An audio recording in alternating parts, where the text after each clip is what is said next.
Et bonjour les amis, j'ai une connaissance qui m'a fait part d'un problème d'une autre amie qui a une enfant qui pince, qui mord.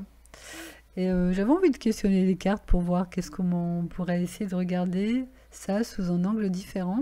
J'avais même envie de faire un tirage à deux choix pour peut-être avoir deux messages différents. Donc c'est une nouveauté, hein. Donc on va essayer de voir ce que les cartes elles disent. Allez, on va déjà faire les tirages avec deux choix différents. Donc on va choisir deux cartes.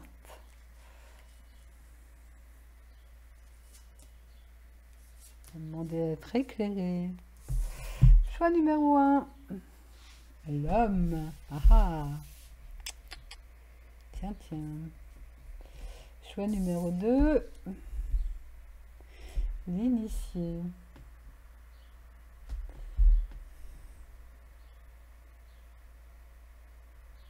Regardez un peu son visage, voyez un peu qu'est-ce qui vous inspire.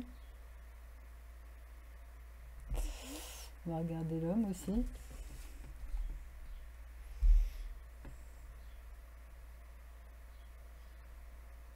Voilà. Choix numéro 1, choix numéro 2. Quel message on pourrait recevoir pour cette petite fille qui me pince et qui mord. Choix numéro 1. Allez, c'est parti. On va écouter ce que disent les cartes de la triade, de l'oracle de la triade. Trois cartes.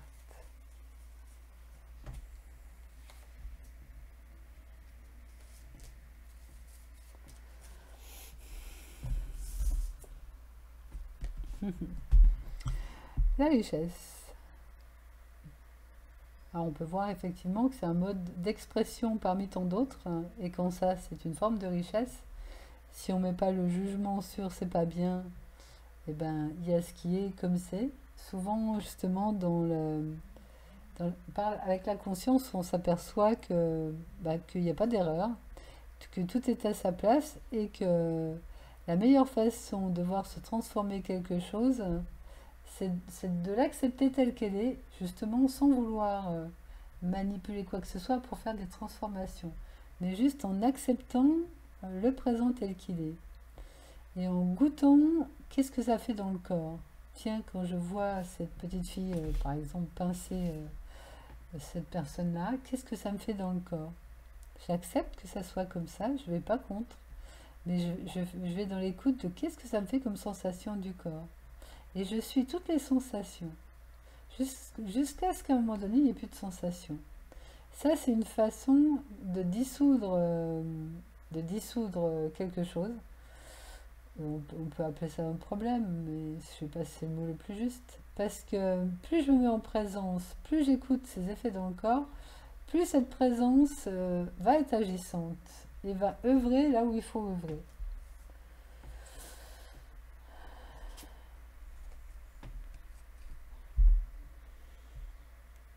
Alors effectivement, il peut sembler que être pincé, être mordu, c'est une épreuve, hein, en tout cas pour celui qui reçoit. Qu'est-ce que ça peut être pour celui qui donne? Ça, je ne sais pas. Mais en tout cas, il y a cette notion d'épreuve. On va la recouvrir pour voir qu'est-ce que ça pourrait donner. Et c'est vrai que c'est aussi comme le labyrinthe, c'est-à-dire à cause de cette aventure, on se questionne, on va peut-être aller dans cette richesse d'une écoute qu'on n'aurait pas faite, mais en tout cas, il y a comme un cheminement qui se fait grâce à ça et qui peut être utile en fait, sinon ce ne serait pas là, parce qu'il n'y a jamais rien qui est là par hasard. Alors moi j'aurais envie de dire, je verrais plutôt atteindre la cible qui serait la paix, c'est-à-dire de remettre cette situation en paix. Quand on est en paix, on n'a pas besoin de pincer ni de mordre, hein.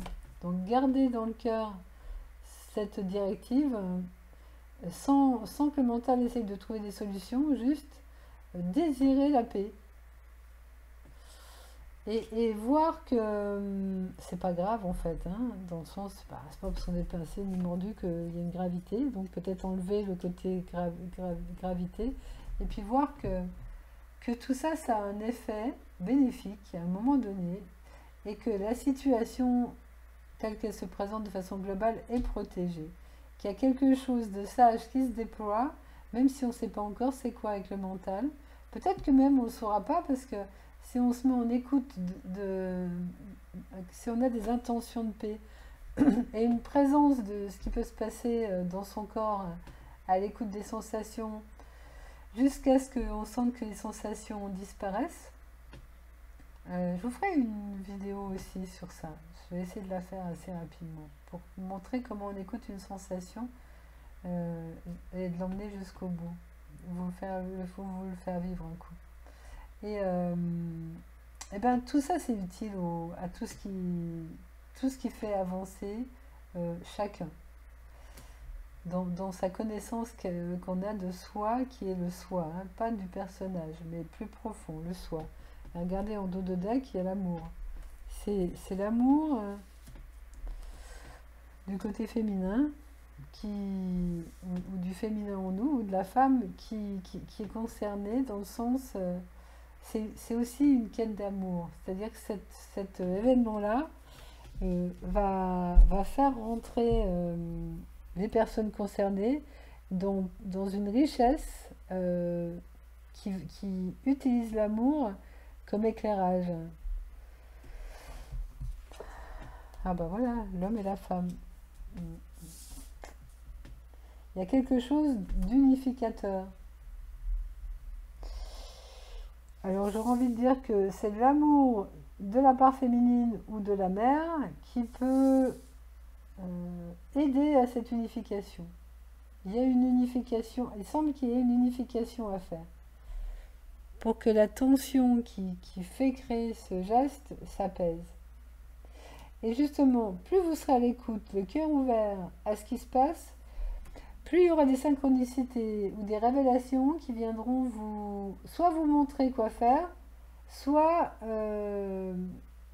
participer par les synchronicités de la vie à harmoniser ça sous une forme ou sous une autre. Mais ayez confiance dans le fait qu'à un moment donné, tout ça pourrait s'appeler confiance plutôt que protection, parce que c'est un peu la même énergie, protection et confiance.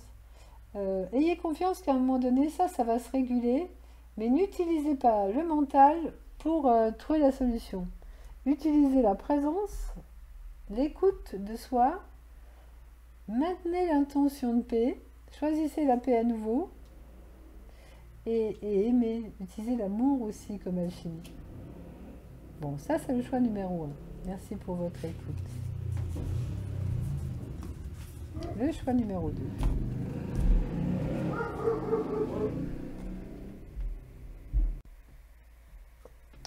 Choix numéro 2, avec l'initié.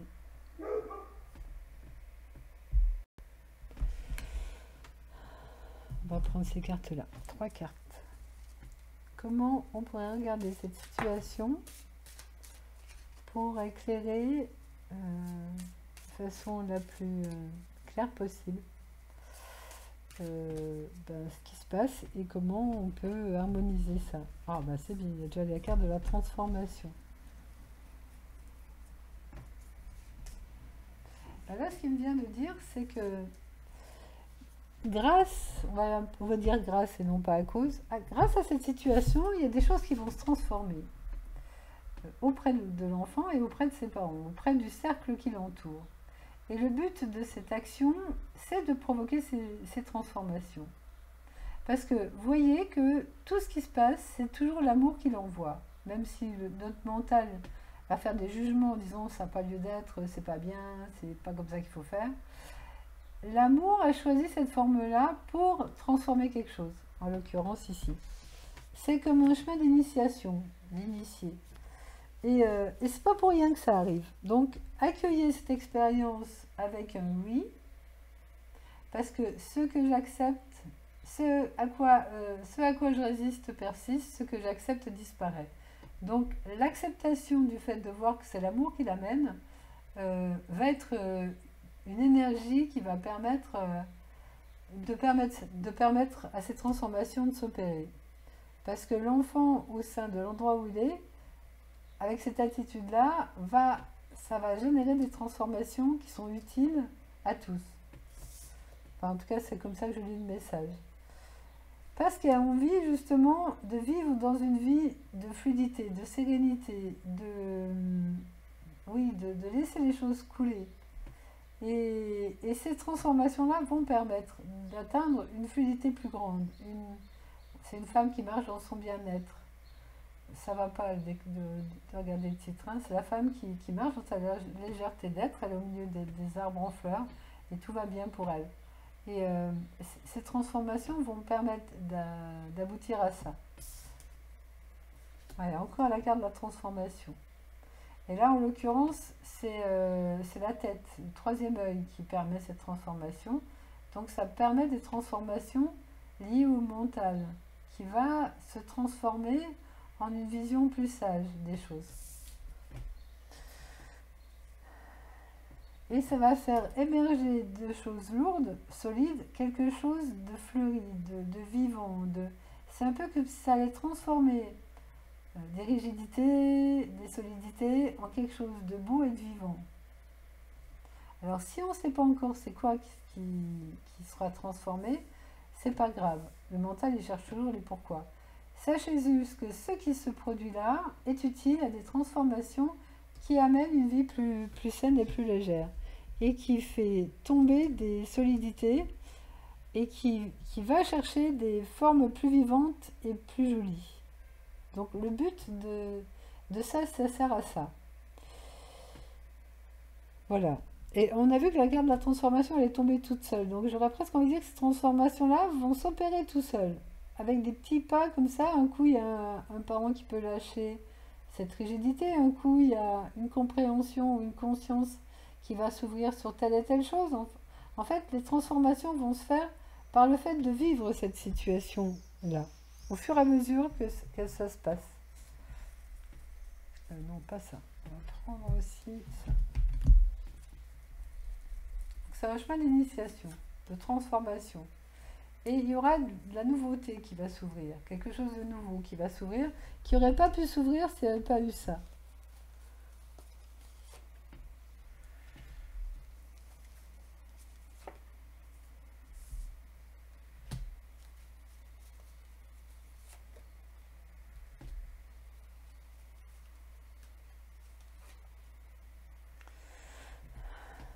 Alors ça, c'est un petit peu sans doute le pourquoi de tout ça, c'est-à-dire que le mental nous fait douter, ou nous fait avoir des ambiances un peu comme ça, de questionnement, surtout quand on est face à une situation où on voit un enfant agir comme ça, on se remet en question. Et on est souvent un peu assombri par cette situation. On a comme un poids comme ça qui nous arrive. Mais derrière la sortie de ce passage, il y a un cadeau, et le cadeau, c'est la lumière. C'est-à-dire qu'on va éclairer des zones d'ombre qui ont besoin d'être éclairées. Et il y a des structures rigides, ce qu'on a vu un peu ici avec les cailloux, qui vont lâcher grâce à ce travail de transformation, grâce à la présence qu'on va apporter à l'autre. Et c'est toute la famille qui va en ressentir les bienfaits. J'aurais même envie de dire que peut-être que la problématique qui va être transformée est transgénérationnelle. Genre, un exemple qui me traverse l'esprit, c'est peut-être qu'avant, les enfants n'étaient pas assez écoutés. Et grâce à cette problématique-là, ben, les parents d'aujourd'hui ont une écoute très approfondie de l'enfant. Et ça, c'est nouveau dans le transgénérationnel. C'est-à-dire que les parents sont invités à être dans une autre attitude que celle des parents d'avant. C'est un exemple, hein, mais il peut y en avoir d'autres.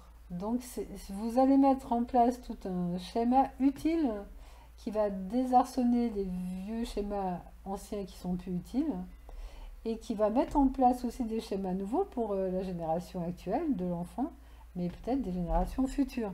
Il y a vraiment la notion de partir d'un truc sombre et d'aller vers la lumière. Et du moment qu'on a vu la lumière, c'est un peu comme quand on voit la sortie du tunnel, ben, la sortie du tunnel, elle est proche, quoi. Donc on en sort et c'est fini. Donc voyez ça comme un chemin initiatique utile pour toute la famille, voire le transgénérationnel. Et ne cherchez pas trop avec votre mental ce qui va se passer. Suivez plus le flux des événements qui vont se produire dans la confiance, avec cette vision que des choses lourdes vont être transformées. Et que les transformations sont déjà à l'œuvre, puisque la carte est tombée toute seule, et on voit une double transformation. Donc c'est vraiment déjà en train de s'opérer, et que c'est grâce à l'attitude de l'enfant qui est là maintenant, qui permet ces transformations. Sinon, ces transformations-là n'auraient pas lieu. Donc elle permet ces transformations-là.